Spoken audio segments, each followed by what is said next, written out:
I've learned a lot about photography.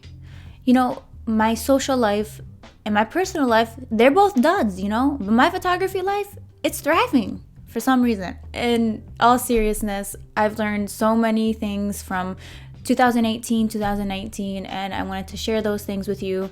Some things I learned, some mistakes I made, and how I became a better photographer, and how I'm going to hopefully progress in 2020. Look, it's 2020, it's a new year, and someone's got to make a change. It's not going to be me. It's not. I already made the changes. So I nominate you guys, because one of us got to do it, and I already said I'm not. So it's you guys. I'm confident in you guys. You guys are going to be fine. Let's start with the first one. And I get a lot of messages about people feeling uninspired and not liking their work. And trust me, I went through this phase probably every day last year and the year before that, and every year that I started photography. And I still this day have feelings of being uninspired, not liking my work.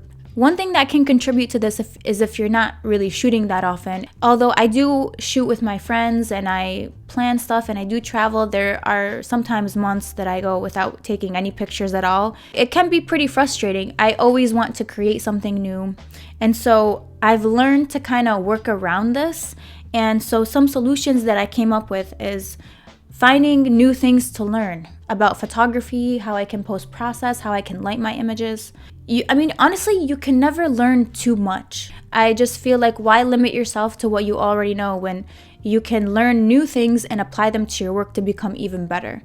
And we don't know what else is out there unless we're actively searching. This all leads me to the sponsor for today's video, Skillshare.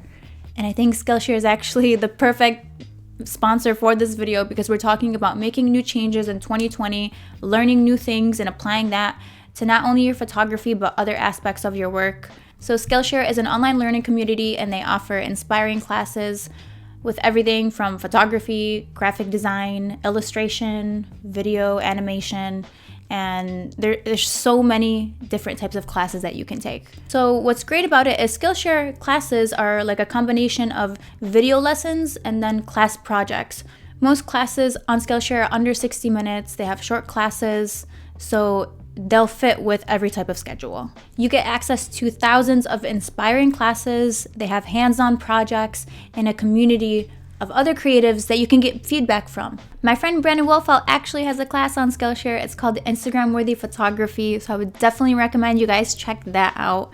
Brandon is so knowledgeable, especially about all things Instagram, what looks good on there, his very unique style, how he sets up his shots, how he directs his models.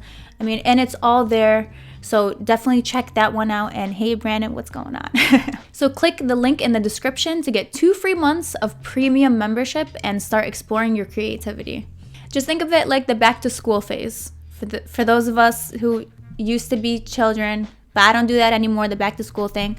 I'm more like back to sleep at 3 a.m.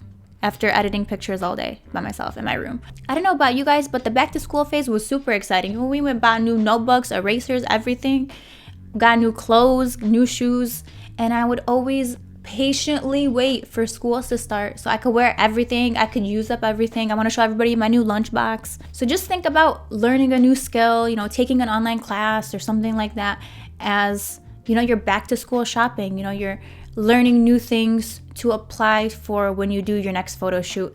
It gets you excited again about photography. It makes you a little bit more creative, gets you inspired again, motivated. And whenever I learn something new, I know I cannot wait to start shooting again. The next one, listen, I've been committing this crime since, 09, 010. When did I start photography? I probably should check. It is being shutter happy, taking a million pictures and not thinking twice about it. I feel like I was being a lot less creative in my photo shoots. So my solution was to get into film photography. And let me tell you why this changed the game for me, okay? This really helped me more than I ever thought it would. So this really helped me because I had to think about what I wanted each shot to be before I did anything. So when I was taking a picture of my friend, I would literally pose her for like 5 minutes, like, okay, move your arm. No, I don't really like that. Move it like this. So she'd be standing there for like 5 minutes trying to like do different poses that I liked. And then when I finally saw the one that I liked, I would, pull this out and just take a single picture of her. It was a lot of work, but you know what? It really challenged me to think more creatively about the shots that I wanted, rather than taking a couple on my DSLR and then just, moving on with my life and really not thinking twice about it. Listen, we don't want to admit it, but digital cameras can make us lazy and stunt our creativity. I know, it's hard to hear because we just love them so much. You get it's 164 gigabyte memory card. That should be illegal. I don't know. I just feel like when you give us more, we're just inclined to do a lot less. Film, I think, helps you learn the importance of every shot instead of digital, where you just have so much freedom. I mean, they let you loose. It's like Disneyland. They let you loose on every single ride. Whereas if somebody told you, hey, you can only pick 2 rides at Disneyland, I bet you're going to sit and think about what the best ride is and where you want to spend those 2 rides on. Right? Am I right here? Space Mountain and Indiana Jones. I feel like I'm 100 times more creative when I'm shooting on my film camera than I am on my DSLR. There's not even a comparison. My brain works differently when I'm shooting with this camera for some reason, and I love it. I challenge you guys, pick up a disposable film camera. If anything, they're super cheap and they already have the film preloaded, everything. All you gotta do is just take the picture. And I challenge you guys to, think about every single shot and really try to take, 30 or however many exposures you have. Take a different creative shot every single time. The next one, if this were an award show, it would be the nominee every year. Nothing's changed and people are getting bored. The nominee for mistakes Jessica made last year: over editing, adding too many adjustment layers, and adding too many filters on her pictures. People in the crowd are like, we seen this already. You've been doing this every year. I'm not coming next year, Jessica. Listen, the people in the crowd are sick of it. I'm sick of it. I don't know why I do this, but I was watching my older videos for photographers and I was looking at how I edited the pictures, and I just thought to myself, why? Why, Jess? Why did you do that? Why did you add so much? And what I started to do, a solution for this, is I started going back and actually re-editing my old pictures. Now, this is good if you have no new pictures like me. I'm not always shooting all the time, so sometimes I don't have any new pictures to work on. So what I'll do is I'll, go back to my archives, dig something up, dig a little something from 2015, and just out of curiosity, I'll re-edit it and see how much I've changed from my old way of editing and kind of just compare. And I think it's so much fun. It helps me see how much progress I've made. And it also forces me to work with, my older pictures and kind of come up with different ways of editing them. Maybe you took a picture of a leaf back in 2013.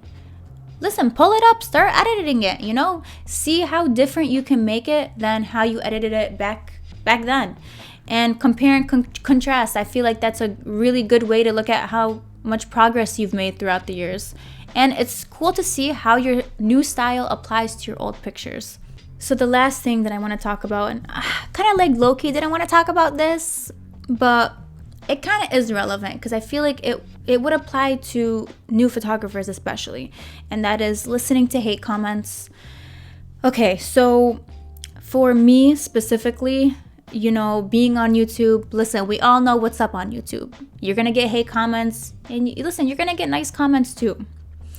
I expect it. I'm on this platform very publicly showcasing my work, so, it is what it is at the end of the day.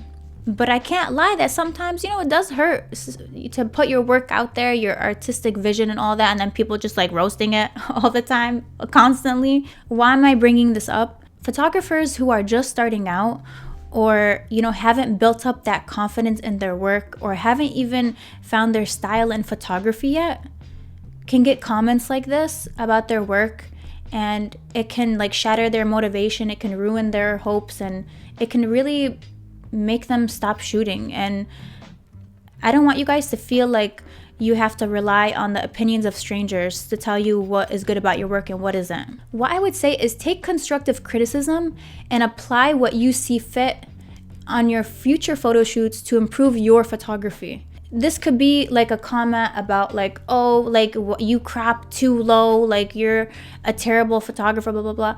And you know, I'll read that and I'll be like, yeah, maybe actually I do crop too low. Maybe I'll, you know, like be more cognizant of that for the next photo shoot, and I'll move on in my life. No one's perfect, and trust me, I'm far from it. Not even close. Not even on the same continent as perfect. For example, I got a lot of comments about why I crop the toes for my picture. Like, you're cropping her feet, you need to stop cropping her feet. And I swear to you, the next photo shoot I did, all I could think about was don't crop her feet, don't crop her toes. And it sucked. All I could think about was the future hate comments I was gonna get about, you know, if it was cropped too low. And so I just, you know what, I told myself, I don't care. If I wanna crop a toe, I'ma crop a toe if I want to.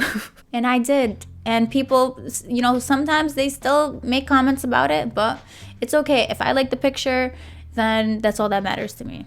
I didn't even realize it, but I was letting people dictate how I took my pictures, and I didn't like that at all. No one tells me what to do.